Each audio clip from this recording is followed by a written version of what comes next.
Next നമ്മളെ പാടാണ് invitation to management accounting. അതായത് മാനേജ്മെൻറ്റ് അക്കൗണ്ടിങ്ങിനെ കുറിച്ചിട്ടാണ് ഇതിൽ മെയിനായിട്ട് പറയുന്നത്. നമ്മളിപ്പോൾ പഠിച്ച ഈ ലാസ്റ്റ് 3 ചാപ്റ്റർ ഫിനാൻഷ്യൽ അക്കൗണ്ടിങ് ആയിരുന്നു. ഇനി നമ്മൾ പഠിക്കാൻ പോകുന്ന 2 ചാപ്റ്റർ മാനേജ്മെൻറ്റ് അക്കൗണ്ടിങ് ആണ്. അത് കഴിഞ്ഞിട്ടുള്ള ചാപ്റ്റർ കോസ്റ്റ് അക്കൗണ്ടിങ് ആണ്. അത്രയും നിങ്ങൾക്ക് പഠിക്കാനുണ്ട് കേട്ടോ. അപ്പോൾ നമ്മൾ മാനേജ്മെൻറ്റ് അക്കൗണ്ടിങ് നോക്കാം. മാനേജ്മെൻറ്റ് അക്കൗണ്ടിങ് എന്ന് വെച്ചാൽ ഈ മാനേജ്മെൻറ്റ് അക്കൗണ്ടിങ് മെയിനായിട്ടുള്ള ബേസിക് ആയിട്ടുള്ള ഫങ്ഷൻ തന്നെ ഡിസിഷൻ മേക്കിംഗ് ആണ്. അപ്പോൾ ഗുഡ് ഡിസിഷൻ എടുക്കാൻ വേണ്ടിയിട്ട് മാനേജ്മെൻറ്റിന് അക്കൗണ്ടിങ് ഇൻഫർമേഷൻ വേണം. അതിനു വേണ്ടി സഹായിക്കുന്ന അക്കൗണ്ടിങ് ആണ് മാനേജ്മെൻറ്റ് അക്കൗണ്ടിങ്. ഫിനാൻഷ്യൽ അക്കൗണ്ടിങ്ങിൽ വേണ്ടത്ര ഇൻഫർമേഷൻ മാനേജ്മെൻറ്റിൻ്റെ ഡിസിഷൻ എടുക്കാൻ വേണ്ടിയിട്ട് ഇല്ല. അതേപോലെ കോസ്റ്റ് അക്കൗണ്ടിങ്ങിലും ഇല്ല. അപ്പോൾ ഈ ലിമിറ്റേഷൻസ് ഒക്കെ ഫുൾഫിൽ ചെയ്തിട്ടാണ് മാനേജ്മെൻറ്റ് അക്കൗണ്ടിങ് ഡെവലപ്പ് ചെയ്തിരിക്കുന്നത്. അപ്പോൾ മാനേജ്മെൻറ്റ് അക്കൗണ്ടിങ്ങിൻ്റെ മീനിങ്ങും ഡെഫിനിഷനും എന്താ നോക്കാം. ഇതിൽ ഒരുപാട് ഡെഫിനിഷൻസും കൊടുത്തിട്ടുണ്ട്. അതിൽ ഏതെങ്കിലും ഒരു ഡെഫിനിഷൻ നിങ്ങൾ പഠിക്കണം. അപ്പോൾ ഇതിൽ പറയുന്നുണ്ട് മാനേജ്മെൻറ്റ് അക്കൗണ്ടിങ് എന്താ വെച്ചാൽ മേക്കിംഗ് ഡിസിഷനാണ്. അതേപോലെ ഫിനാൻഷ്യൽ അക്കൗണ്ടിങ് കോസ്റ്റ് അക്കൗണ്ടിങ്ങിൻ്റെ ഒരു ഫൗണ്ടേഷനാണ്. Financial accounting and cost accounting are the foundation of management accounting എന്നൊക്കെ പറയുന്നുണ്ട്. Management accounting refers to any and every accounting technique which help the management to discharging its functions. ഏതൊക്കെയാണെന്ന് വെച്ചാൽ plan ചെയ്യാൻ, അതേപോലെ control ചെയ്യാൻ, എന്തെങ്കിലും കോസ്റ്റ് കൂടുതലാണെങ്കിൽ അത് കൺട്രോൾ ചെയ്യാൻ, എന്തൊക്കെ ഡിസിഷൻസ് ആണ് പ്രോഫിറ്റ് ആകുന്ന സമയത്ത് പ്രോഫിറ്റ് തുടരാൻ വേണ്ടി എന്തൊക്കെ ഡിസിഷൻ എടുക്കണം, ലോസ് ആണെങ്കിൽ ആ ലോസ് ഓവർകം ചെയ്യാൻ വേണ്ടി എന്തൊക്കെ ഡെസ്റ്റിനേഷനുകൾ, അങ്ങനെയൊക്കെ മാനേജ്മെൻറ്റിനെ സഹായിക്കുന്ന അക്കൗണ്ടിങ് ആണിത് മാനേജ്മെൻറ്റ് അക്കൗണ്ടിങ്. പിന്നെ റോബർട്ട് അഡോണി ഒരു ഡെഫിനേഷൻ കൊടുത്തിട്ടുണ്ട്. ഇൻസ്റ്റിറ്റ്യൂട്ട് ഓഫ് ചാർട്ടേഡ് അക്കൗണ്ടൻറ്റ് ഒരു ഡെഫിനേഷൻ കൊടുത്തിട്ട് അങ്ങനെ ഒരുപാട് ഡെഫിനേഷൻസ് കൊടുത്തിട്ടുണ്ട്. നിങ്ങൾക്ക് ഇഷ്ടമുള്ള ഒരു ഡെഫിനേഷൻ നോക്കാം. നിങ്ങൾക്ക് ഇന്ന ഡെഫിനേഷൻ പഠിക്കണം അങ്ങനെയൊന്നുമില്ല. അപ്പോൾ ഈ പാരഗ്രാഫിൽ കുറേ ഡെഫിനേഷൻസ് കൊടുത്തിട്ടുണ്ട്. അതിൽ നിങ്ങൾക്ക് ഇഷ്ടമുള്ള ഡെഫിനേഷൻ പഠിക്കുക. റോബർട്ട് അഡോണി ഒരു സിമ്പിളായിട്ടുള്ള ഡെഫിനേഷൻ കൊടുത്തത് എന്താണെന്ന് വെച്ചാൽ management accounting is concerned with accounting information which is useful to management. അതിൽ അയാൾ പറയുന്നത് എന്താണെന്ന് വെച്ചാൽ ഈ മാനേജ്മെൻറ്റ് അക്കൗണ്ടിൽ മെയിനായിട്ടുള്ള അക്കൗണ്ടിങ് ഇൻഫർമേഷനാണ്. അത് മാനേജ്മെൻറ്റിന് യൂസ്ഫുൾ ആയിട്ടുള്ള അക്കൗണ്ട് ഇൻഫർമേഷൻ, അതിനാണ് നമ്മൾ മാനേജ്മെൻറ്റ് അക്കൗണ്ടിങ് എന്ന് പറയുന്നത്. പിന്നെ Institute of Chartered Accountant of England and Wales വേറൊരു ഡെഫിനേഷൻ കൊടുത്തിട്ടുണ്ട്. Any form of accounting which enables the business to conducted more efficiently can be regarded as management accounting. അതായത് business നല്ല efficient ആയിട്ടുള്ള രീതിയിൽ conduct ചെയ്യാൻ വേണ്ടി സഹായിക്കുന്ന അക്കൗണ്ടിങ്ങിനെയാണ് നമ്മൾ എന്ത് പറയുക മാനേജ്മെൻറ്റ് അക്കൗണ്ടിങ് എന്നാണ് പറയുന്നത്.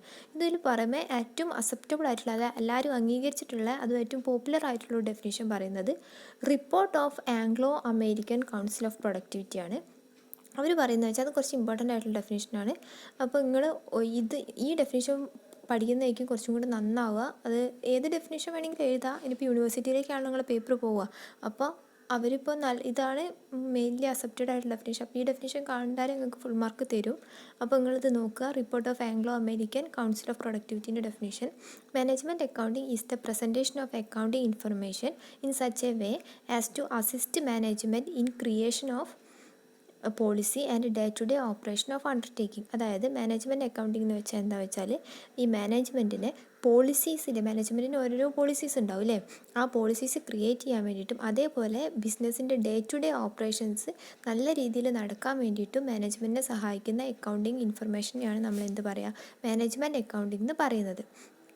പിന്നെ ഇതെല്ലാത്തിനും കൂടി നമുക്ക് മാനേജ്മെൻറ്റ് അക്കൗണ്ടിങ് എന്താണെന്ന് ജസ്റ്റ് വെറുതെ ഒന്ന് പറയാം. മാനേജ്മെൻറ്റ് അക്കൗണ്ടിങ് എന്ന് വെച്ചാൽ is an accounting which provides information to management for decision making. മെയിനായിട്ട് മാനേജ്മെൻറ്റ് അക്കൗണ്ടിങ് എന്താണെന്ന് വെച്ചാൽ മാനേജ്മെൻറ്റിൻ്റെ ഡിസിഷൻ മേക്കിങ്ങിന് വേണ്ടി സഹായിക്കുന്ന അക്കൗണ്ടിങ്ങിനെയാണ് നമ്മൾ മാനേജ്മെൻറ്റ് അക്കൗണ്ടിങ് എന്ന് പറയാം. ഇത് മെയിനായിട്ട് അക്കൗണ്ടൻസ് മാനേജേഴ്സിന് കൊടുക്കുന്ന ഇൻഫർമേഷനാണ്. ഷോർട്ടായിട്ട് പറയുകയാണെങ്കിൽ management accounting refers to accounting for the management.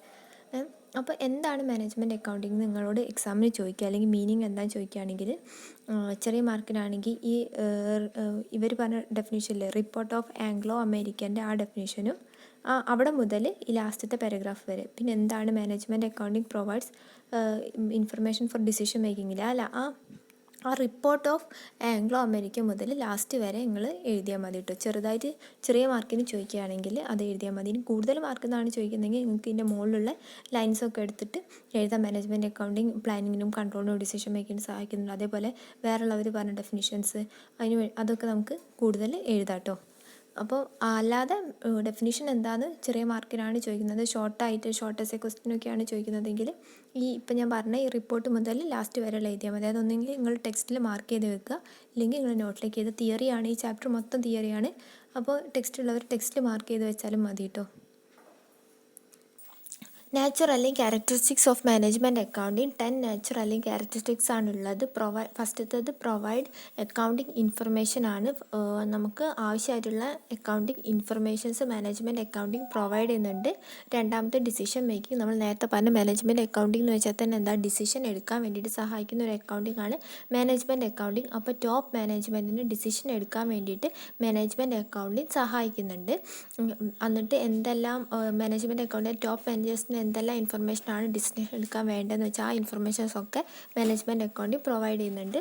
പിന്നെ മൂന്നാമത്തത് studies cause and effect relationship. Cause and effect relationship എന്ന് വെച്ചാൽ മാനേജ്മെൻറ്റ് അക്കൗണ്ടിങ് വെച്ചിട്ട് നമ്മൾ എല്ലാ ഫാക്റ്റും ഫിഗേഴ്സും ഒക്കെ ഫിനാൻഷ്യൽ അക്കൗണ്ടിങ്ങിൽ ഷോ ചെയ്യും. അതുപോലെ അത് ഉണ്ടാവാനുള്ള കാരണം, ഇപ്പോൾ ഈ വർഷം നമുക്ക് ലോസ് ആണെങ്കിൽ ആ ലോസ് ഉണ്ടാവാനുള്ള കാരണം എന്താണ്, ആ ലോസ് ഓവർകം ചെയ്യാൻ വേണ്ടിയിട്ട് നമ്മൾ ഇനി എന്തെല്ലാം ചെയ്യണം, അങ്ങനത്തെ കാര്യങ്ങളെക്കുറിച്ചൊക്കെ നമുക്ക് പഠിക്കാനും അതിനുള്ള ഇൻവെസ്റ്റിഗേഷൻ നടത്താനും ഒക്കെ നമുക്ക് മാനേജ്മെൻറ്റ് അക്കൗണ്ടിങ് സഹായിക്കുന്നുണ്ട്. ഇനിയിപ്പോൾ പ്രോഫിറ്റ് ആണെങ്കിൽ ആ പ്രോഫിറ്റ് എങ്ങനെ വരും വർഷങ്ങളിൽ നിലനിർത്താം, അങ്ങനത്തെ കാര്യങ്ങൾ, അതിനുള്ള ഫാക്ടേഴ്സ് എന്തൊക്കെയാണ് നമ്മൾ ചെയ്യേണ്ടത്, അങ്ങനത്തെ കാര്യങ്ങളൊക്കെ മാനേജ്മെൻറ്റ് അക്കൗണ്ടിങ് നമ്മളെ സഹായിക്കുന്നുണ്ട്. പിന്നെ അടുത്തത് uses special techniques and concept. അതായത് കുറേ സ്പെഷ്യൽ ടെക്നിക്സും കോൺസെപ്റ്റൊക്കെ യൂസ് ചെയ്തിട്ടാണ് മാനേജ്മെൻറ്റ് അക്കൗണ്ടിങ് ഇൻഫർമേഷൻസ് നമ്മൾ പ്രൊവൈഡ് ചെയ്യുന്നത്. അതായത് standard costing, budgetary control, ratio analysis, responsibility, അങ്ങനെയുള്ള പല കാര്യങ്ങളും. പിന്നെ അഞ്ചാമത്തത് ക്വാണ്ടിറ്റേറ്റീവ് ആൻഡ് ക്വാളിറ്റേറ്റീവ് ഇൻഫർമേഷൻ. നമ്മൾ നേരത്തെ പറഞ്ഞ് മാനേജ്മെൻറ്റ് അക്കൗണ്ടിങ്ങിൽ നമുക്ക് രണ്ട് ഇൻഫർമേഷനും പ്രൊവൈഡ് ചെയ്യുന്നുണ്ട്. അതായത് ക്വാളിറ്റേറ്റീവും ക്വാണ്ടിറ്റേറ്റീവ്. ഫിനാൻഷ്യൽ അക്കൗണ്ടിങ്ങിൽ ക്വാണ്ടിറ്റേറ്റീവ് മാത്രമേ പ്രൊവൈഡ് ചെയ്യുന്നുള്ളൂ. അതായത് മണി ആയിട്ട് മെഷർ ചെയ്യാൻ പറ്റുന്ന കാര്യങ്ങൾ മാത്രമേ നമ്മൾ എടുക്കാറുണ്ടായിരുന്നുള്ളൂ. മോണിറ്ററി ടേംസ് നമ്മൾ പറഞ്ഞിരുന്നു.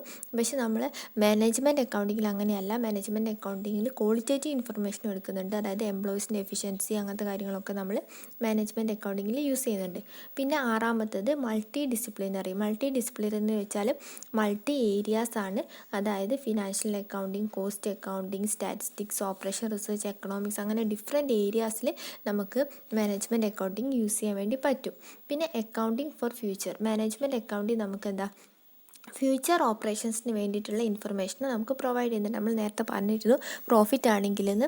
പ്രോഫിറ്റ് ആണെങ്കിൽ ആ പ്രോഫിറ്റ് എങ്ങനെ നിലനിർത്തിക്കൊണ്ട് പോകാമെന്ന് വേണ്ടിയിട്ടുള്ള ഇൻഫർമേഷൻസ് മാനേജ്മെൻറ്റ് അക്കൗണ്ടിൽ നമുക്ക് പ്രൊവൈഡ് ചെയ്യുന്നുണ്ട്. പിന്നെ എട്ടാമത്തത് നോ ഫിക്സഡ് ഫോംസ് ഫോളോഡ്. അതായത് ഒരു സ്പെസിഫിക് റൂൾസ് ഒന്നും മാനേജ്മെൻറ്റ് അക്കൗണ്ടിങ്ങിൽ ഫോളോ ചെയ്യുന്നില്ല. പക്ഷെ ഫിനാൻഷ്യൽ അക്കൗണ്ടിങ്ങിൽ സ്പെസിഫിക് റൂൾസൊക്കെ ഫോളോ ചെയ്യുന്നുണ്ട്. നമ്മൾ കുറേ റൂൾസൊക്കെ പഠിച്ചിരുന്നു ഫിനാൻഷ്യൽ അക്കൗണ്ടിങ്. പക്ഷേ മാനേജ്മെൻറ്റ് അക്കൗണ്ടിങ്ങിൽ അങ്ങനെ സ്പെസിഫിക് റൂൾസ് ഒന്നും ഫോളോ ചെയ്യുന്നില്ല. പിന്നെ അസിസ്റ്റ് മാനേജ്മെൻറ്റ്. നേരത്തെ നമ്മൾ പറഞ്ഞ പോലെ തന്നെ മാനേജ്മെൻറ്റ് ഡിസിഷൻ മേക്കിങ്ങിന് വേണ്ടിയിട്ടല്ല, ഒരുപാട് വേസിൽ മാനേജ്മെൻറ്റ് അക്കൗണ്ടിങ് അസിസ്റ്റ് ചെയ്യുന്നുണ്ട്. അപ്പോൾ മാനേജ്മെൻറ്റിൻ്റെ എല്ലാ ഫങ്ഷൻസും പ്രോപ്പറായിട്ട് പെർഫോം ചെയ്യാൻ വേണ്ടിയിട്ട് മാനേജ്മെൻറ്റ് അക്കൗണ്ടിങ് സഹായിക്കുന്നുണ്ട്. പിന്നെ പത്താമത്തത് ഇൻക്രീസ് എഫിഷ്യൻസി. അതായത് മാനേജ്മെൻറ്റിന് ഏറ്റവും പ്രോഫിറ്റ് ആയിട്ടുള്ളത് ഏതാണെന്ന് സെലക്ട് ചെയ്യാൻ വേണ്ടിയിട്ട് മാനേജ്മെൻറ്റ് അക്കൗണ്ടിങ് സഹായിക്കുന്നുണ്ട്. ആ വഴി ബിസിനസ്സിൻ്റെ എഫിഷ്യൻസി ഇൻക്രീസ് ചെയ്യാൻ വേണ്ടിയിട്ടും മാനേജ്മെൻറ്റ് അക്കൗണ്ടിങ് സഹായിക്കുന്നുണ്ട്. എന്നാണ് പറഞ്ഞാൽ മാനേജ്മെൻറ്റ് ഉദ്ദേശിക്കുന്ന മാനേജേഴ്സിനെയാണ്. ഈ 10 ഇമ്പോർട്ടൻ്റ് ആയിട്ടുള്ള മാനേജ്മെൻറ്റ് അക്കൗണ്ടിങ്ങിൻ്റെ ക്യാരക്ടറിസ്റ്റിക്സ് അല്ലെങ്കിൽ നാച്ചുറായിട്ട് പറയുന്നത്.